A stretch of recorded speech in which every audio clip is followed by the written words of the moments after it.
नमस्कार। कार्यक्रम में आप सभी का स्वागत है, अभिनंदन है। भारतीय संस्कृति की यह परंपरा है कि यत्र नार्यस्तु पूज्यन्ते रमन्त्र तत्र देवता, कि जहाँ नारी का सम्मान होता है वहाँ पर देवताओं का निवास रहता है।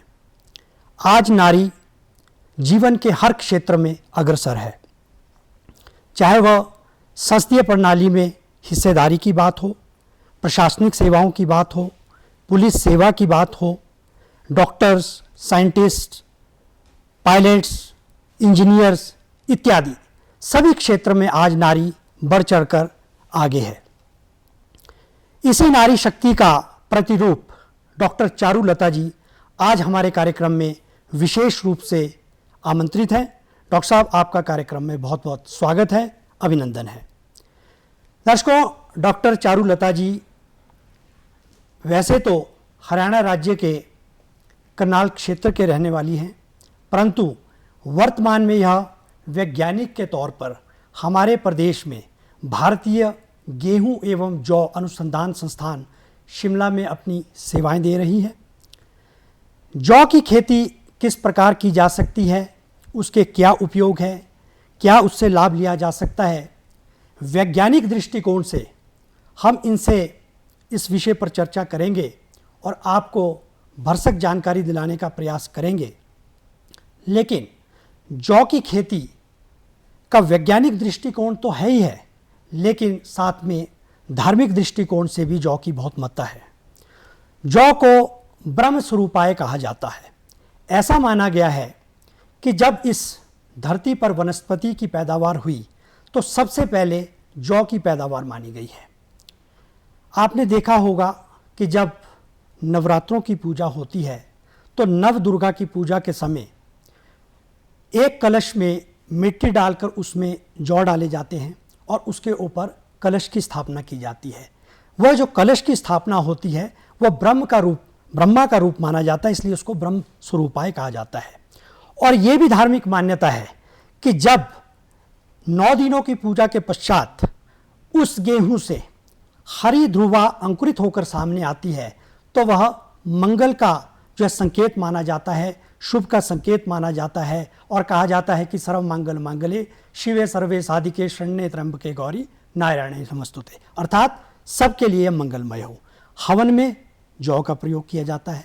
तो ये तो बात रही धार्मिक दृष्टिकोण की। अब हम बात करते हैं आज के विषय पर वैज्ञानिक दृष्टिकोण की। डॉक्टर साहब, जैसा कि हम बात कर रहे हैं, क्योंकि देखिए आपका अनुसंधान जो संस्थान है आप उसमें वैज्ञानिक के तौर पर कार्यरत हैं और निरंतर जो है इस पर आप अनुसंधान भी कर रही हैं। यदि हम अपने देश के परिप्रेक्ष्य में बात करें तो जौ का उत्पादन किस प्रकार से हो रहा है, कहाँ कहाँ हो रहा है, इस पर आप दृष्टिकोण डालें। सबसे पहले मैं मेरे किसान भाइयों का अभिनंदन करती हूँ और बहुत बहुत धन्यवाद करती हूँ हमारे दूरदर्शन केंद्र शिमला व उनकी टीम का, जो मुझे आज मौका दिया जौ की खेती पर बात करने का। और जो वैज्ञानिक तकनीकियाँ हैं, जो वैज्ञानिक, जैसा कि जोशी जी ने बताया कि धार्मिक महत्व है जौ का, लेकिन उसके साथ साथ हमें आज के परिप्रेक्ष्य में अगर हम बात करें जी, तो क्या क्या उसके पीछे वैज्ञानिक कारण या फिर क्या क्या उसकी खेती के लिए हमारा विषय भी यही है। तो मैं सबसे पहले बताना चाहूँगी कि कहाँ कहाँ पे जौ की खेती हो रही है। अगर हम पूरे विश्व की बात करें तो जौ का जो हमारा स्थान है वो चौथे नंबर पे आता है। धान, गेहूँ और मक्का के बाद जौ जो है चौथे नंबर का अनाज है, जो सबसे अधिक मात्रा में उगाया जाता है, खाया जाता है तथा अन्य पदार्थों के लिए उपयोग किया जाता है। उसके बाद हम अपने भारतवर्ष का जिक्र करेंगे। भारतवर्ष में नॉर्दर्न हिल जोन्स जो हमारा पहाड़ी क्षेत्र है, उसके बाद northern western plain zone, northern western east zone जो कि उत्तर पूर्वी मैदानी क्षेत्र और उत्तर पश्चिमी मैदानी क्षेत्र आता है। उसके नीचे अगर हम जाएं तो जो मध्य भारत है वहाँ तक हम जौ की खेती करते हैं। और इन सभी क्षेत्रों में जो कि हमारा मौसम के अनुसार हमें मौसम और मिट्टी और जो हमारा टोपोग्राफी है उसके हिसाब से हमने इन क्षेत्रों में डिवाइड किया हुआ है हमारे भारत को। डॉक्टर साहब, एक जो प्रश्न आपके उत्तर से निकल के आता है, जैसा कि आपने बताया भारतवर्ष के परिप्रेक्ष्य में, इससे लगता है कि जौ को इतनी ज़्यादा जो है ना तो क्लाइमेटिक कंडीशंस की इसके ऊपर जो है इसका असर रहता है, जैसा आपने कहा मिट्टी का भी इतना असर नहीं रहता है, तो मुझे लगता है हर क्लाइमेटिक कंडीशन को सहन करके होने वाली एक पैदावार है। हाँ, तो जी किसान भाइयों, मैं दूसरा जो ये प्रश्न है वो बहुत ही महत्वपूर्ण प्रश्न है।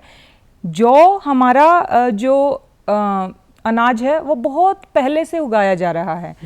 जौ का अगर हम इवोल्यूशन देखें या उसका जो हम ओरिजिन देखें तो जो रिमोट लोकेशंस हैं जहाँ पर कोई नई वैरायटीज़ नहीं पहुँचती, जहाँ पर पानी नहीं पहुँचता, जहाँ पर मिट्टी का कोई भी प्रकार है, हम वहाँ पे भी जौ की खेती कर सकते हैं। तो इससे हमें पता लगता है ना तो जौ को बहुत ज़्यादा पानी की निर्भरता है जौ की खेती के लिए, ना ही ये है कि किसी विशेष प्रकार की मिट्टी में ही इसकी प्रोडक्शन अच्छी होगी।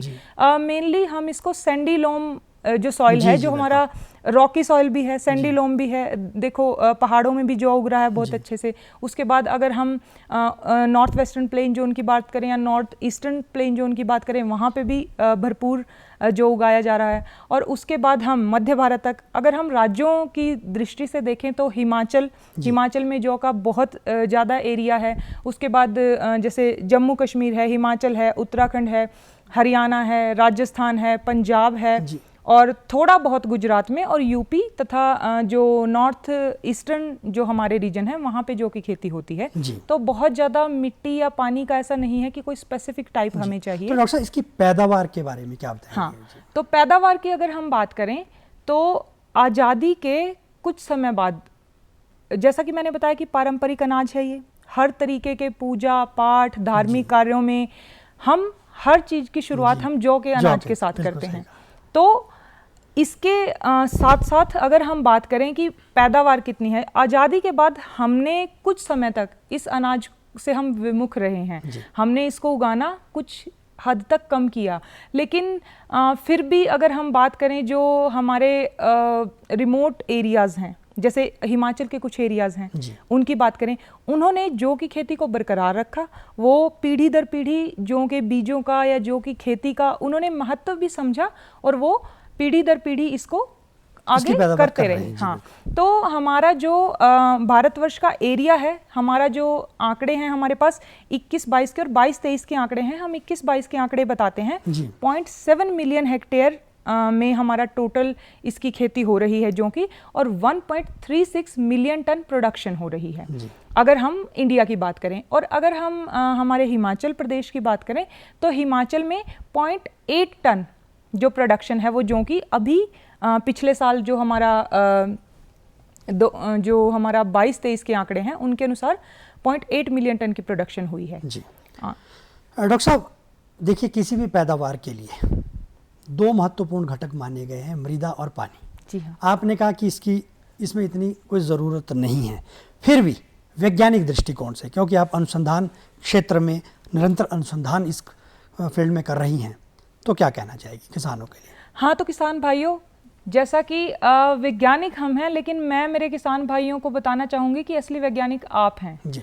जो हम एक प्रैक्टिस बनाते हैं, हम एक टेक्नोलॉजी बनाते हैं, लेकिन उसका जो उपयोग है वो आप लोग करते हैं।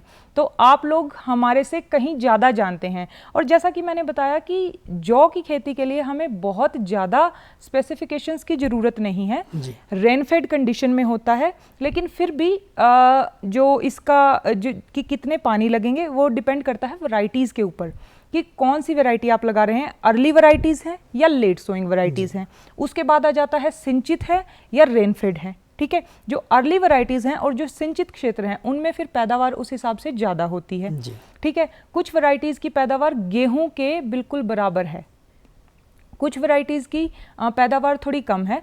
अगर हम बात करें रेनफेड एरियाज़ की, अगर हम हिमाचल के परिप्रेक्ष्य में बात करें, अगर हम हिमाचल प्रदेश की बात करें तो यहाँ पे जो मेनली जौ की खेती करते हैं वो रेनफेड कंडीशंस में करते हैं और 2 टाइम्स। जैसे जो हिमाचल के लोअर एरियाज़ हैं वहाँ पे रबी जो अर्ली सोइंग वैरायटीज़ हैं उनका चयन करते हैं, और जो कुछ हिली एरियाज़ हैं, अपर बेल्ट है और कुछ जम्मू कश्मीर की, वहाँ पे हम खरीफ सीजन में भी हम इसकी पैदावार लेते हैं और रेनफेड कंडीशंस में लेते हैं। और सर, आपने अभी हिमाचल प्रदेश की बात करी और हम अब हिमाचल प्रदेश के परिप्रेक्ष्य में ही बात करेंगे। आपने कहा वैसे तो इसके लिए किसी मौसम का कोई असर नहीं होता, फिर भी क्योंकि भौगोलिक परिस्थितियां हमारे प्रदेश की भिन्न भिन्न है, कहीं बहुत ऊंचे पर्वतीय क्षेत्र है, कहीं मध्यम पर्वतीय क्षेत्र है, कहीं बिल्कुल समतल क्षेत्र है, मैदानी इलाके हैं। किस प्रकार की पैदावार कैसे संभव हो सकती है? क्योंकि देखिए, किसान बागवान के मन में ये प्रश्न ज़रूर रहेगा। आप तो बता रही हैं कि ये किसी भी क्लाइमेटिक कंडीशन में हो सकता है, लेकिन प्रदेश के परिप्रेक्ष्य में जब हम बात कर रहे हैं तो आप इस पर जरूर दृष्टिकोण डालें। हाँ, तो किसान भाइयों, अगर हम हिमाचल प्रदेश के बारे में बात करें तो यहाँ पे क्या है, मैदानी इलाके भी हैं, बहुत ऊंचे पर्वतीय श्रृंखला भी हैं। अगर हम पर्वतों की बात करें तो वहाँ पे बर्फ भी गिरती है, पानी की कमी भी हो जाती है, सूखा भी पड़ता है, और अगर हम मैदानी भागों की बात करें तो वहाँ पे पानी भी अवेलेबल है आसानी से, और बारिश का भी हिसाब बन ही जाता है। तो जौ की खेती की अगर हम बात करते हैं तो जो ड्राउट टॉलरेंस है, जो कोल्ड टॉलरेंस है, इसका मतलब क्या है किसान भाइयों कि जब अधिक ठंड पड़ती है, कोल्ड टॉलरेंस है, जौ की फसल है उस पे बहुत अधिक जो ठंड है उसका प्रभाव नहीं होगा, उसमें टॉलरेंस है ठंड के लिए। तो जहाँ पे बर्फ भी गिर रही है और फसलें वहाँ पे क्या है, खत्म हो जाती हैं, नष्ट हो जाती हैं, पैदावार ना के बराबर होती है। मैं एक इसी से जुड़ता प्रश्न, आपने कहा कि जहाँ बर्फ भी पड़ती है, हमारे कुछ ऐसे क्षेत्र है जैसे लाहौल स्पीति का इलाका हो गया, चंबा का हो गया, किन्नौर का हो गया, जहाँ पर तापमान जो है 0 से भी नीचे चला जाता है, उन परिस्थितियों में क्या पैदावार संभव है? हाँ, तो किसान भाइयों बिल्कुल संभव है। जैसा कि मैंने बताया, कोल्ड टॉलरेंस है, ठीक है। कोल्ड टॉलरेंस क्या है, अगर बर्फ के नीचे भी दब जाएगा पौधा, उसके बाद जैसे बर्फ पिघलेगी तो तब भी वो रिवाइव करेगा, क्योंकि कोल्ड टॉलरेंस है। और अन्य फसलें नहीं कर पाती। अन्य फसलों में ये है कि आजकल जो हमारे वैज्ञानिक हैं या जो हमारा ICR है, जो हमारी काउंसिल है, परिषद है, उनके निरंतर प्रयास हैं कि हमारे जो भी हम वैरायटी रिलीज करें वो क्लाइमेट रेजिलियंस हो उनमें, क्योंकि मतलब आप उनकी रेजिस्टेंस पावर को बढ़ा रहे हैं। हाँ, हम रेजिस्टेंस की अगर बात करें इस प्रकार से बढ़ा रहे हैं कि वो अधिक ठंड में, अधिक गर्मी में, अधिक पानी में, कम पानी में, हर प्रकार के मौसम में वो उनकी पैदावार आए, किसान को नुकसान ना हो। क्योंकि जो मौसम है ना, अब जो सबसे बड़ा जो घटक है हमारी खेती के लिए वो वातावरण है, पर्यावरण है, मौसम है, और जो कि अनप्रिडिक्टेबल है, और प्रकृति बहुत असंतुलित हो गई है।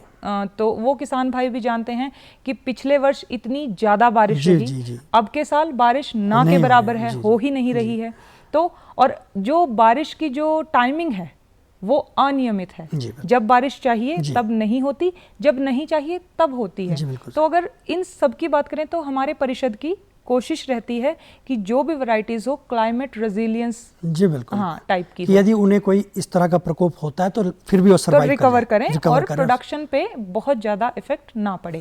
और अगर जौ की बात करें तो जौ में क्या है, कुछ तो प्राकृतिक तौर पे नेचुरली इसमें रेजिस्टेंस है, ठंड के लिए भी और जो है हमारा ड्राउट के लिए भी।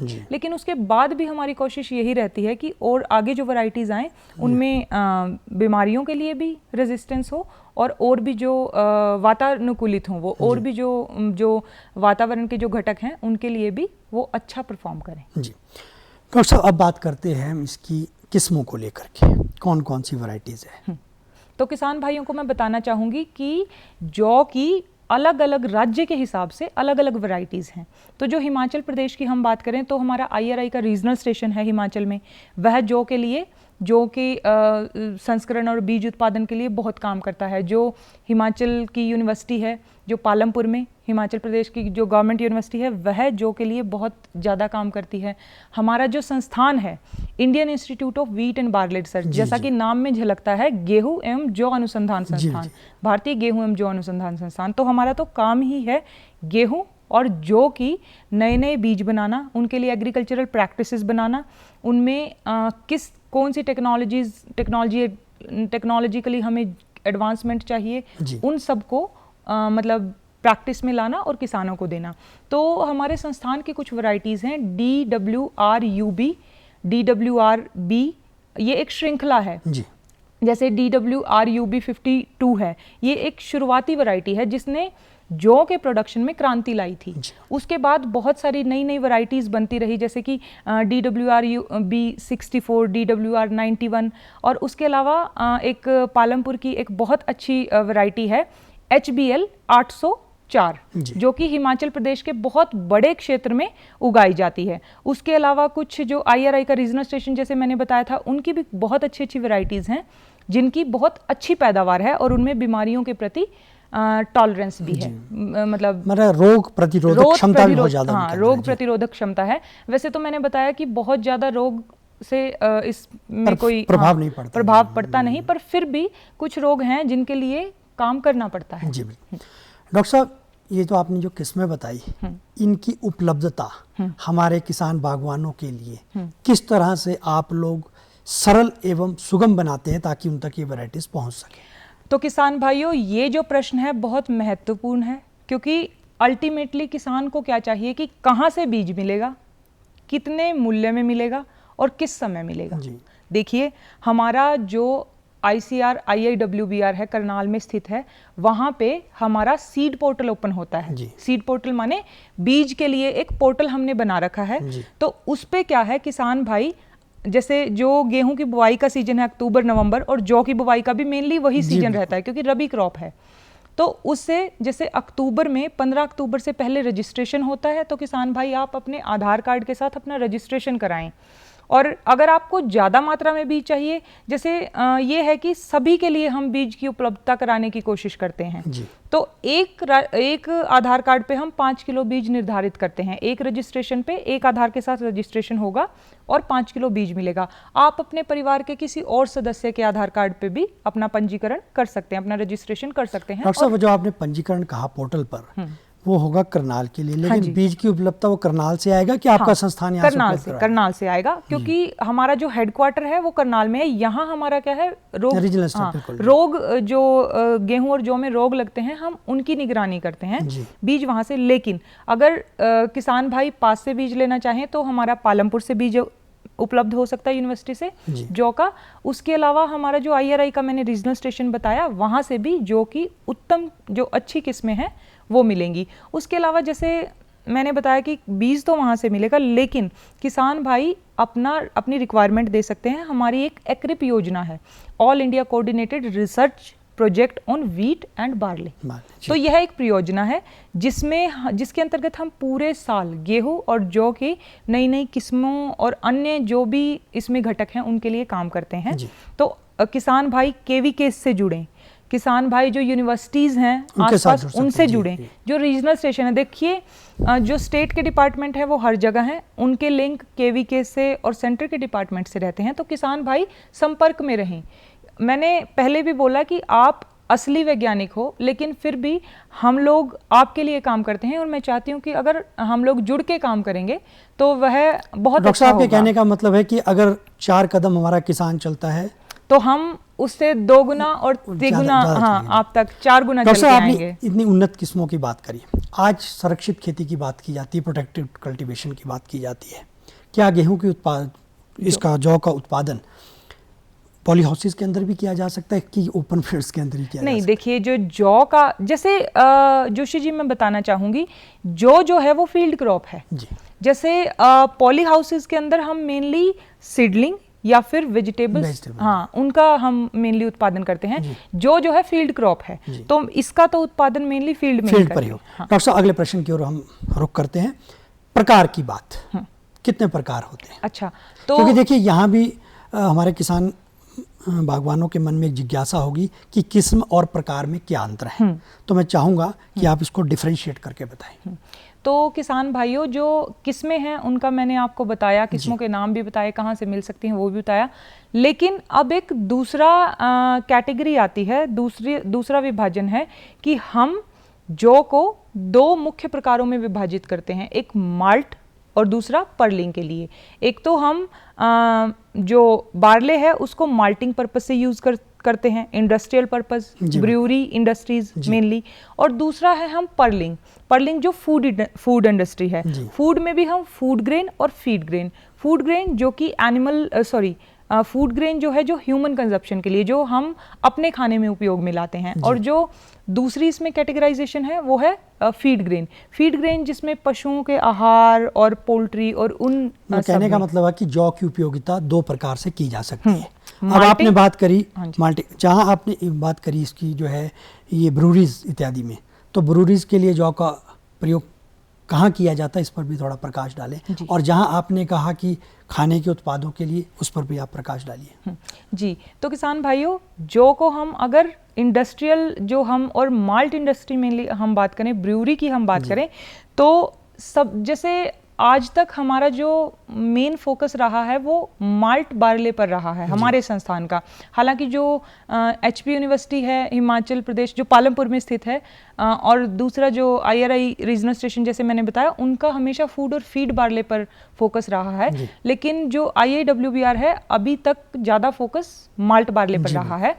माल्ट बार्ले में हमारा क्या होता है, जो हम किस्मों को माल्टिंग के लिए यूज करते हैं, और माल्टिंग के बाद वो उनका बहुत बड़ा जो पोर्शन है वो चला जाता है ब्रूअरी इंडस्ट्री में, बियर प्रोडक्शन के लिए। हाँ, उससे उच्च जो बियर में है, वाइन और बियर्स में शायद इसका प्रयोग किया जाता है, बियर मेनली, ठीक है। और उसके अलावा जो उसका कुछ 60% बियर प्रोडक्शन में, और उसके बाद 40% जो है एनर्जी ड्रिंक्स में, शुगर सिरप्स में, और जैसे माल्टेड मिल्क भी बनता है अलग अलग उत्पादों में, और कुछ जैसे फ्लेवर्ड बिस्किट, ये हाँ जो माल्ट का उपयोग है वो फ्लेवर्ड आइटम्स में मेनली हम करते हैं।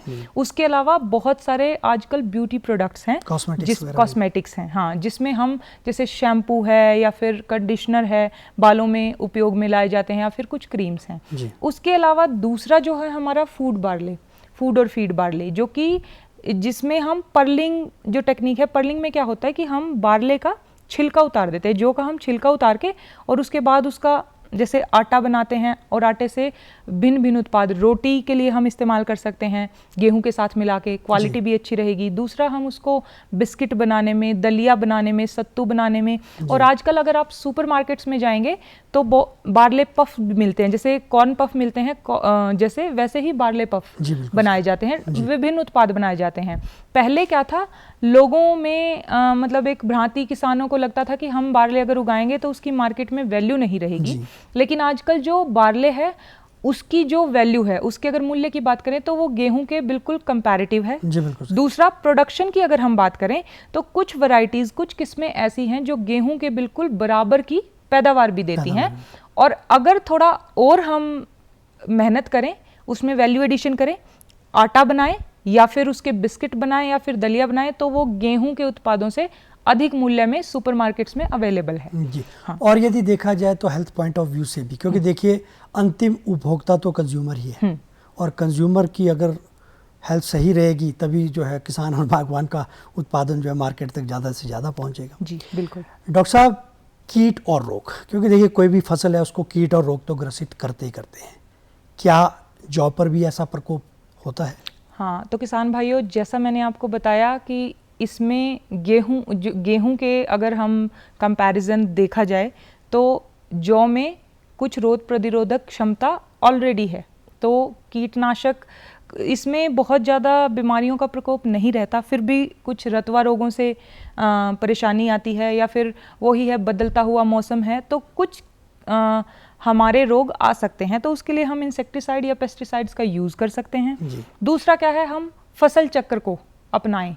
किसान भाइयों से मेरा निवेदन है, आपने इंसेक्टिसाइड और पेस्टिसाइड्स की बात करी, आज का समय जैविक खेती की ओर जा रहा है। जी हाँ। और इंसेक्टिसाइड और पेस्टिसाइड्स आपने कहा तो किसान बागवानों के मन में पक्का ये जरूर संशय आया होगा कि इंसेक्टिसाइड और पेस्टिसाइड, मैं चाहूँगा इस पर आप क्लैरिफिकेशन दे दें कि इसकी उपयोगिता भी जो वैज्ञानिकों द्वारा बताए गए मापदंड है उसी के अनुरूप करें। जी हाँ, बिल्कुल। कुछ स्पेसिफिक, जैसे बार्ले में, जौ में रतवा रोगों का कुछ थोड़ा बहुत प्रकोप रहता है, तो उसके लिए हम बहुत स्पेसिफिक अमाउंट में कुछ प्रोपिकोनाजोल है या फिर टेब्यूकोनाजोल है, ये कुछ इंसेक्टिसाइड्स और पेस्टिसाइड्स हैं जिसको हम इस्तेमाल में ला सकते हैं, और वो भी बहुत जो स्पेसिफिक जो डिफाइंड अमाउंट है सिर्फ उतना, उससे ज़्यादा नहीं। उसके अलावा अगर नेचुरल फार्मिंग की हम बात करें तो नेचुरल फार्मिंग में तो अलग अलग कॉम्पोजिशन में, जैसे हम खट्टी लस्सी से इंसेक्टिसाइड बनाते हैं, उसका उपयोग हम कर सकते हैं, ठीक है। तो या फिर हम हमारे लोकल ब्रांड जिसे हम घर में घर की चीजें, हाँ, घर की चीजों का इस्तेमाल कर सकते हैं, और हिमाचल में तो ज्यादातर उपयोग में आती हैं। जैसे जहाँ पे ये है कि प्रोडक्शन बहुत ज़्यादा है या माल्ट इंडस्ट्रीज में हमें अपना प्रोडक्ट देना है, वहाँ तो इंसेक्टिसाइड या पेस्टिसाइड ज़्यादा इस्तेमाल करते हैं किसान।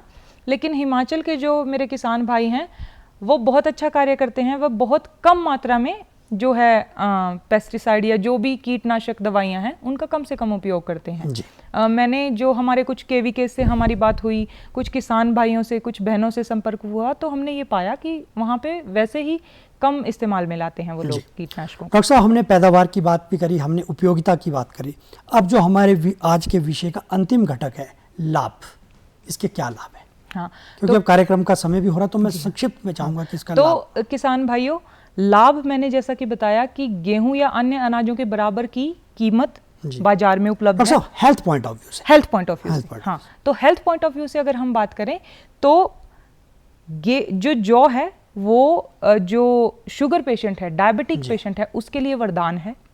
आप जौ का दलिया खाएं या फिर जौ का आटा गेहूं के आटे के साथ मिला के मल्टीग्रेन की तरह इस्तेमाल करें। आप 1 भाग जौ का लें, 2 भाग गेहूं के लिए, उस तरीके से आटे को बनाएं और वो अपनी डाइट में शामिल करें, तो आपको डायबिटीज से बहुत हद तक राहत मिलेगी, क्योंकि जो है उसका जो ग्लाइसेमिक इंडेक्स है वो कम है, ठीक है। धीरे धीरे पाचन होता है, और धीरे धीरे पाचन होगा तो एकदम से ब्लड स्ट्रीम में ग्लूकोज रिलीज नहीं होती, तो बहुत फायदा है। दूसरा, बहुत सारे हार्ट, और मैं चाहूंगा कि डायबिटिक पेशेंट्स यदि इस कार्यक्रम को देख रहे हो तो वो इसका उपयोग जरूर करें। हाँ, तो मेरे किसान भाइयों को भी और सभी दर्शकों से मेरा अनुरोध है, आजकल जो हम काम कर रहे हैं वो हललेस बार्ले पे काम कर रहे हैं। हललेस क्या है? जो माल्टी में यूज इस पर हम थोड़ा अब चर्चा आगे कभी किसी और कार्यक्रम में, क्योंकि अब कार्यक्रम का समय समाप्त हो रहा है। तो डायबिटीज के मरीजों के लिए तो ये वरदान है। डॉक्टर चारुलता जी, आप हमारे कार्यक्रम में आई और आज के विषय पर आपने तीनों ही घटकों पर महत्वपूर्ण जानकारी दी, इसके लिए आपका बहुत बहुत धन्यवाद। तो दर्शकों, हमें दीजिए अनुमति। नमस्कार।